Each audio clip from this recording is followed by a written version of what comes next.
Welcome to special show. మనం చూస్తున్నాము సనాతన ధర్మం అన్నా హిందుత్వం అన్నా సరే ఇది నిగూఢ రహస్యాల భాండాగారం అని మనం చెబుతూ ఉంటాము. ఏ ఘటన జరిగినా సరే దానికి శాస్త్రీయతను వెతికే ప్రయత్నం కూడా చేస్తుంటాం. కానీ కొన్ని ఘటనలకు మాత్రం శాస్త్రీయతను కాదు, ఖచ్చితంగా అది ఎందుకు జరిగింది అన్న విషయం గురించి ఆలోచించాల్సిన పరిస్థితి మనకు అనిపిస్తుంది. అలాంటి ఘటన ఈ మధ్యకాలంలో ఒకటి జరిగింది. పూరి జగన్నాథుడి ఆలయం పైన జెండాను ఒక గద్ద ఎత్తుకు వెళ్ళిన ఘటన అన్నది సోషల్ మీడియాలో వైరల్గా మారిన వీడియోగా అందరికీ తెలుసు. బట్ అయితే దాని వెనకాల ఎలాంటి కారణాలు ఉన్నాయి, నిజంగానే దీన్ని సంప్రదాయబద్ధమైన వాదులు కానివ్వండి, హిందుత్వవాదులు కానివ్వండి, దానికి ఒక మహిమను ఆపాదించే ప్రయత్నం చేస్తుంటే మరికొంతమంది మాత్రం దానికి ఒక శాస్త్రీయతను చెప్పే ప్రయత్నం చేస్తున్నారు. ఓవరాల్గా అది ఎందుకు జరిగింది, ఆ జరిగే క్రమంలో ఏం జరగబోతోంది అన్న అనుమానాలు రేకెత్తుతున్న వేళ దానికి సమాధానం వెతికే ప్రయత్నం చేద్దాము. ఈ సమాధానాన్ని మనము వెతికే క్రమంలో మనతో పాటు ప్రముఖ ఆధ్యాత్మికవేత్త అలాగే జ్యోతిష్ పండితులు ప్రదీప్ జోషి గారు మనతో పాటు స్టూడియోలో ఉన్నారు. ఒకసారి తను అడిగి తెలుసుకునే ప్రయత్నం చేద్దాం. నమస్కారం గురుగారు. శ్రీమాత్రే నమః. మనం చూస్తున్నాం ఇప్పుడంటే మనం గద్ద అన్న పదం వాడకూడదు, ఎందుకంటే గరుత్మంతుడు లేకపోతే గరుడ వాహనంగా విష్ణువుకి శ్రీ విష్ణువుగా ఉన్న వ్యక్తి, అలాంటిది ఆ గరుత్మంతుడు దాన్ని తీసుకెళ్ళడం కానివ్వండి, అంటే జెండాని ఎత్తుకెళ్లారు లేకపోతే జెండాని తీసుకెళ్లారు ఎలా అనుకున్నా సరే ఎవరికి వాళ్ళు దానికి ఒక విభిన్నమైన కోణాన్ని ఆపాదించే ప్రయత్నం చేస్తారు. మీరు దాన్ని ఎలా చూస్తారు, అసలు ఎందుకు అలా జరిగిందంటారు? శ్రీ గురుభ్యో నమః. శ్రీమాత్రే నమః.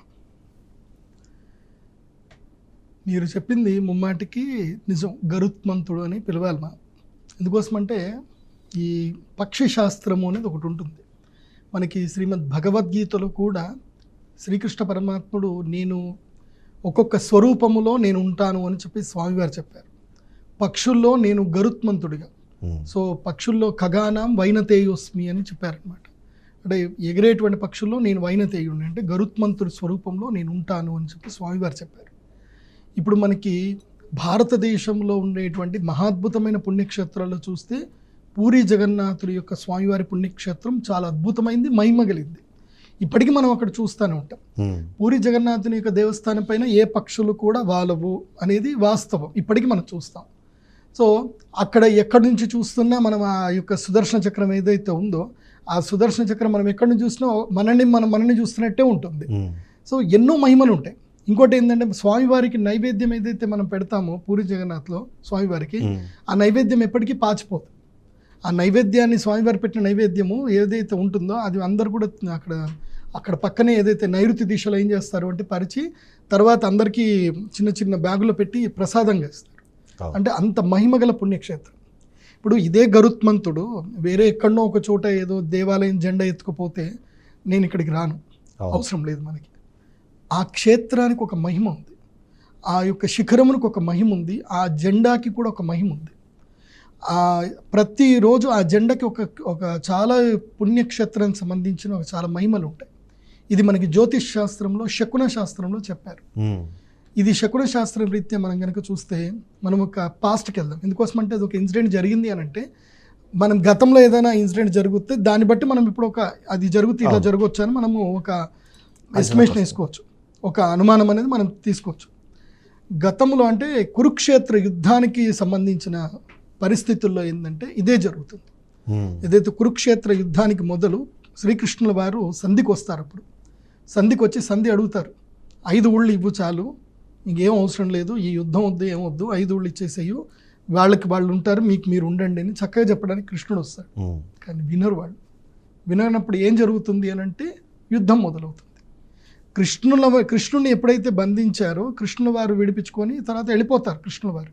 కానీ ఆ రోజు రాత్రి సంఘటన ఏంది అంటే కనుక ఒక గరుత్మంతుడు, ఒక గరుడ పక్షి వచ్చి కురుక్షేత్రం యొక్క జెండాను ఎత్తుకొని వెళ్ళిపోతుంది, విరిగిపోతుంది, జెండా విరిగిపోతుంది.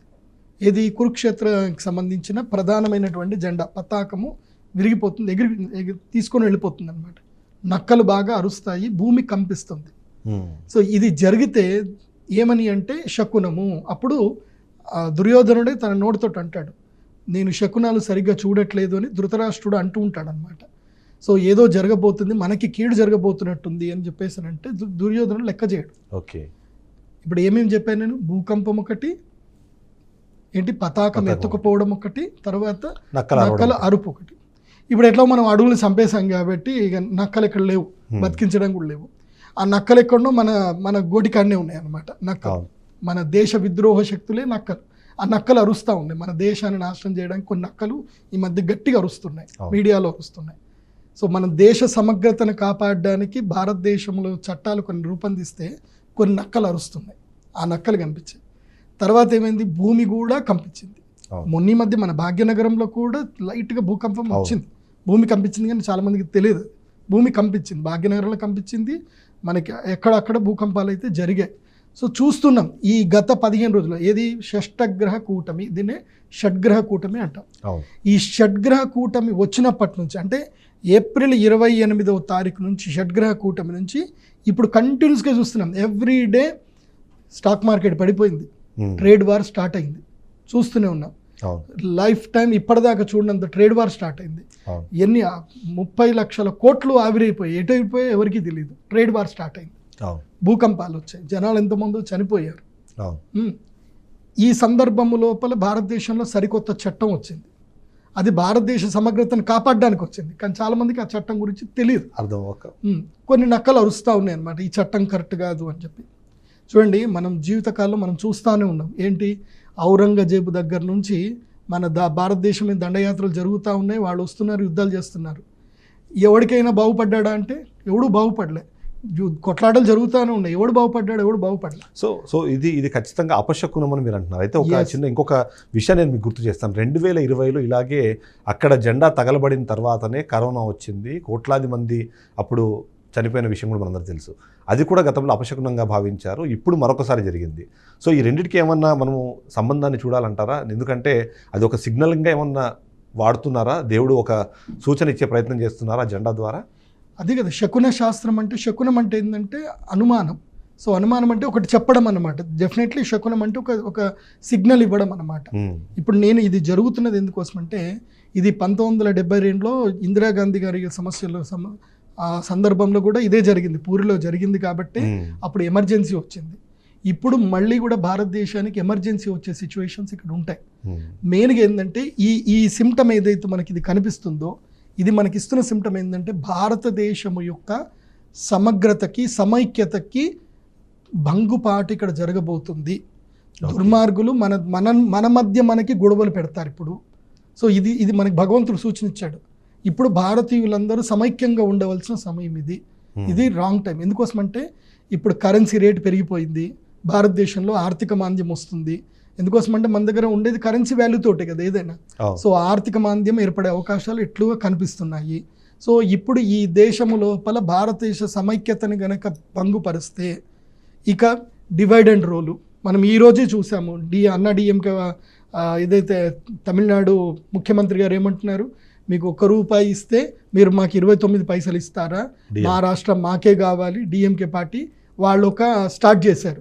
So divide and rule start అవుతుంది. సో మీరు ఇలా అంటున్నారు, కానీ కొద్దిమంది చెప్తున్నది విశ్వవ్యాప్తం అవుతోంది, అందుకనే దానికి ఒక సూచికగానే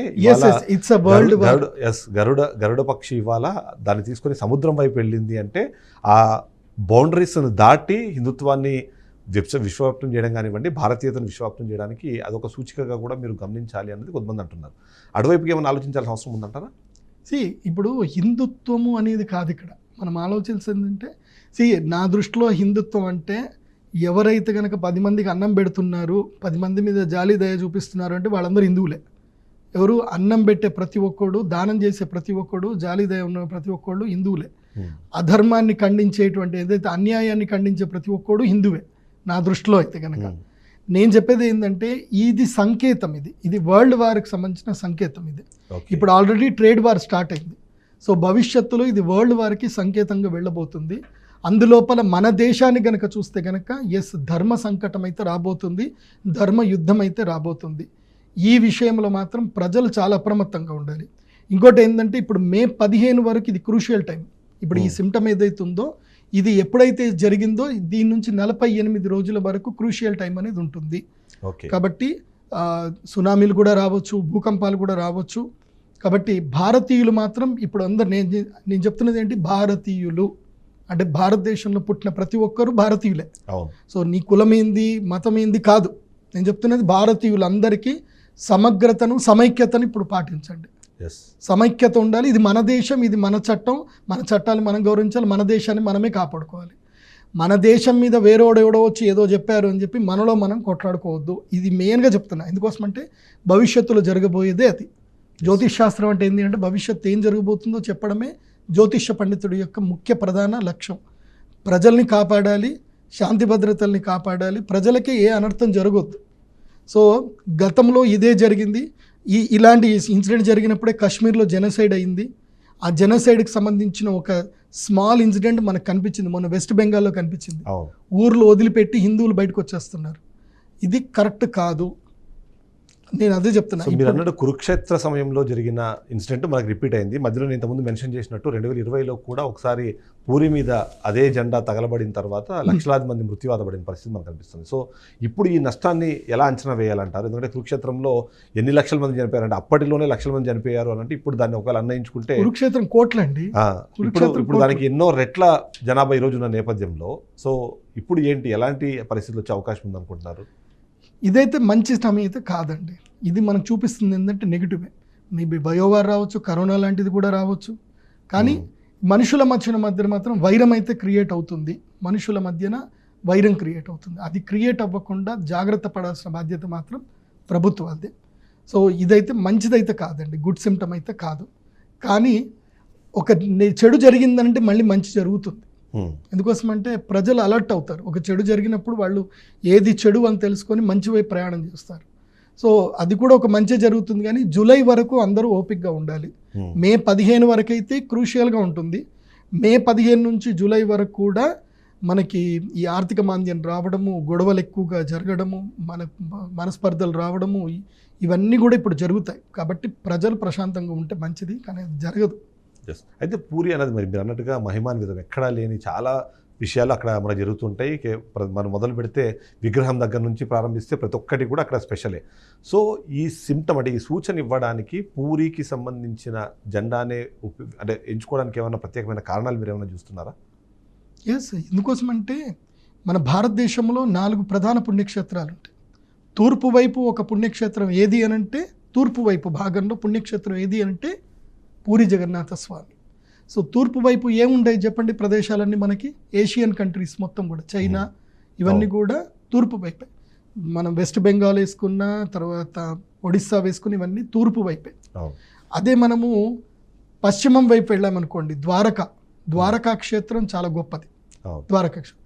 ఉత్తరం వైపు వెళ్ళారే అనుకోండి, బద్రీ పుణ్యక్షేత్రం ఉత్తరం వైపు వెళ్తాం. అదే దక్షిణం వైపు వచ్చామనుకోండి, రామేశ్వరం. సో ఇప్పుడు మనకి నెగిటివ్లు 2 ప్లేస్లోకి వచ్చాయి. ఏది తూర్పు వైపు వచ్చింది, దక్షిణం వైపు 2 నెగిటివ్స్ ఉన్నాయి. ఇప్పుడు మీకు చాలా తెలియదేమో, రామేశ్వరంలో కూడా సముద్రము దాదాపుగా 300 మీటర్లు వెనక్కి వెళ్ళిపోయింది. ఇప్పుడు సముద్రం రామేశ్వరంలో మొన్న జరిగింది ఇది ఇన్సిడెంట్. 300 మీటర్ల సముద్రం వెనక్కి వెళ్ళింది. సో సౌత్కి అండ్ ఈస్ట్ వైపు ఏదైతే కనుక నెగిటివ్ రాబోతుంది, సౌత్ మరియు ఈస్ట్ ఈ 2 ప్లేస్లో నెగిటివ్ ఎక్కువగా రాబోతుంది. సో ఈస్ట్ వైపు అంటే ఇప్పుడు మనం ఏదైతే వెస్ట్ బెంగాల్ అని ఏదైతే అంటున్నామో అది ఈస్ట్ వైపు, ఈస్ట్ కోస్టల్ ఏరియానే. సో ఇప్పుడు అక్కడ నుంచి బిగినింగ్ అయింది, అది సౌత్ వరకు కంటిన్యూ అవుతుంది. సో రేపు భవిష్యత్తులో ఏ ప్రాంతాలు ఎఫెక్ట్ అవ్వబోతున్నాయి కూడా నేను చెప్తున్నా. మెయిన్గా వెస్ట్ బెంగాల్ ఒకటి ఎఫెక్ట్ అవుతుంది, తర్వాత కేరళ చాలా ఎఫెక్ట్ అవుతుంది. దెన్ అది తమిళనాడుకి రీచ్ అవుతుంది. సో అది మన తెలంగాణకు కూడా రీచ్ అయ్యే అవకాశం ఉంటుంది, కానీ తెలంగాణలో తక్కువ. కానీ హైయెస్ట్ ఇంపాక్టబుల్ ఏరియాస్ అయితే సౌత్ కోస్ట్, ఏదైతే ఈస్ట్ కోస్ట్ ఏరియాస్ ఏవైతే ఉన్నాయో ఆ ఏరియాస్ అన్ని కూడా ఇంపాక్ట్ అవుతాయి. అండ్ చైనా కూడా ఇంపాక్ట్ అవుతుంది. వరల్డ్లో కనుక చూస్తే China will get very impact, చాలా ఇంపాక్ట్ అవుతుంది. చైనాలో కూడా ఇంటర్నల్ వార్ స్టార్ట్ అయిపోతుంది. సో మీరు చెప్పిన 3 రాష్ట్రాలు కూడా ఇవాళ బీజేపీ అక్కడ అధికారంలోకి వచ్చే అవకాశం లేదు అనే విధంగా మాట్లాడేలాంటి రాష్ట్రాలు 3 అంటే పొలిటిసైజ్ చేయడం అని కాదు, రాజకీయంగా చూసినప్పుడు అటు వెస్ట్ బెంగాల్లో మమతా బెనర్జీ కానివ్వండి, కింద అంటే కమ్యూనిస్ట్ పార్టీ కానివ్వండి, ఇప్పుడు అక్కడ డిఎంకే పార్టీ కానివ్వండి, చాలా స్ట్రాంగ్ హోల్డ్ ఉన్న పార్టీలు, బీజేపీకి వ్యతిరేకంగా పనిచేస్తున్న పార్టీలు. సో అలాంటి ప్రాంతాల్లో ఇలాంటివి అని చెప్పడానికి ఏమైనా ఈ రాజకీయ కోణం ఏమైనా చూడాల్సిన అవసరం ఉందంటారా, లేకపోతే మీరు చెప్పిన శకునం ప్రకారం మాత్రమే దీన్ని అబ్జర్వ్ చేయాలంటారు? So we have a limitations.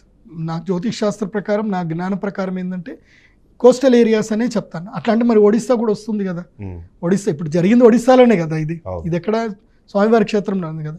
కాకపోతే ఏంటంటే మనం ఆలోచించాల్సింది ఏంటంటే ప్రస్తుతం ఉన్న పరిస్థితులు. ఎందుకోసమంటే నేను ఇవన్నీ చెప్తున్నాను, కానీ ప్రస్తుతం ఉన్న పరిస్థితులు మనం ఏం చూడాల్సింది ఏంటంటే వక్ఫ్ అనే ఒక చట్టం.